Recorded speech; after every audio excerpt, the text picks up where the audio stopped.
जय श्री राम। आज मैं आपके लिए एक नया वीडियो लेके आया हूँ। माघ महात्म का 21वां अध्याय। कृपया ध्यान से सुने, लाइक करें, सब्सक्राइब करें और शेयर करें।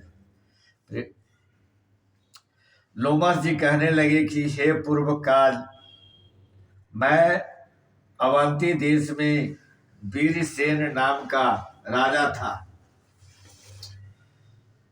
उसने नर्मदा के किनारे राजसूय जग किया और अश्वमेध जग भी किए, जिनके खंभे सोने के बनाए हुए गए।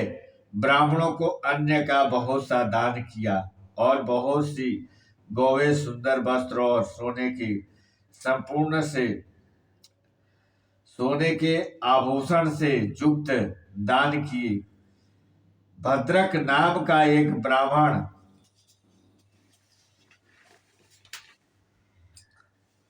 अत्यंत मूर्ख, कृषि कार्य करने वाला, दुराचारी तथा अधर्मी था।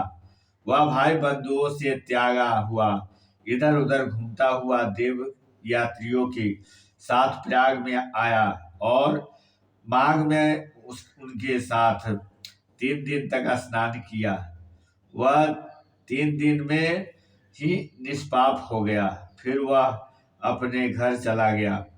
उसने ब्राह्मण और राजा दोनों को बराबर इंद्रलोक में देखा। तेज रूप, बल, स्त्री, वस्त्र और संपूर्ण आभूषणों में दोनों समान थे।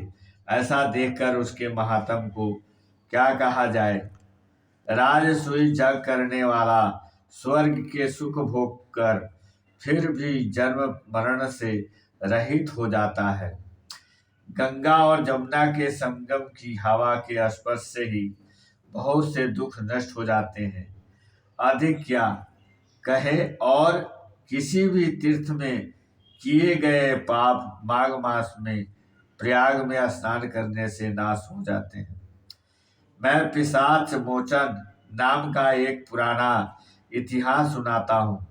इस इतिहास को यह कन्याएं और तुम्हारे पुत्र भी सुने, उससे इनको अस्मृति प्राप्त होगी।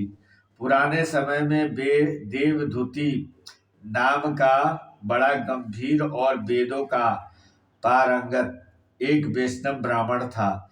उसने पिशाच को निर्मुक्त किया था। वेद निधि कहने लगे कि वह कहाँ का रहने वाला, किसका पुत्र, किस पिशाच को उसने निर्मुक्त किया। आप विस्तार पूर्वक यह सब कथा सुनाइए।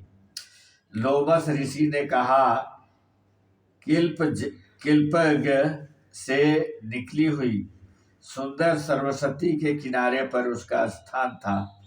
जंगल के बीच में पूर्ण जल वाली सरस्वती बहती थी। वन में अनेक प्रकार के पशु भी विचरते थे। उस ब्राह्मण के श्राप के भय से पवन भी बहुत सुंदर चलती थी तथा समय पर वर्षा भी बरसाती थी। और वह वन चैत्र रथ के समान था। उस जगह आश्रम में धर्मात्मा देवधूति रहता था। उसके पिता का नाम सुमित्र था। वह लक्ष्मी के वरदान से उत्पन्न हुआ था। वह सदैव आत्मा को स्थिर रखता था। गर्मी में अपने नेत्र सूर्य की तरफ रखता, वर्षा में खुली जगह पर तपस्या करता, हेमंत ऋतु में सारस्वत सरोवर में बैठता और त्रिकाल संध्या करता। जितेंद्रिय और सत्यवादी भी था। अपने आप गिरे हुए फल और पत्तियों का भोजन करता था। इसका शरीर सूख कर केवल हड्डियां मात्र रह गई थी। इस प्रकार उसको तप करते हुए वहां पर 1000 वर्ष बीत गए।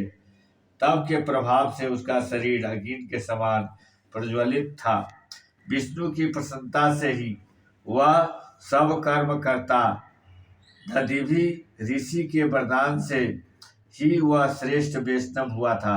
एक समय उस ब्राह्मण ने वैशाख महीने की एकादशी को हरि की पूजा कर उनकी सुंदर स्तुति तथा विनती करी। उसकी विनती सुनकर भगवान उसी समय गरुड़ पर चढ़कर उसके पास आए। चतुर्भुज विशाल नेत्र मेघ जैसा स्वरूप भगवान को नष्ट देखकर प्रसन्नता के मारे उसकी आंखों में आंसू भर आए और कृत कृत होकर भगवान को प्रणाम किया। उसने अपने शरीर को याद ने रखा और भगवान ने कहा कि हे देवदूती, मैं जानता हूँ कि तुम मेरे परम भक्त हो।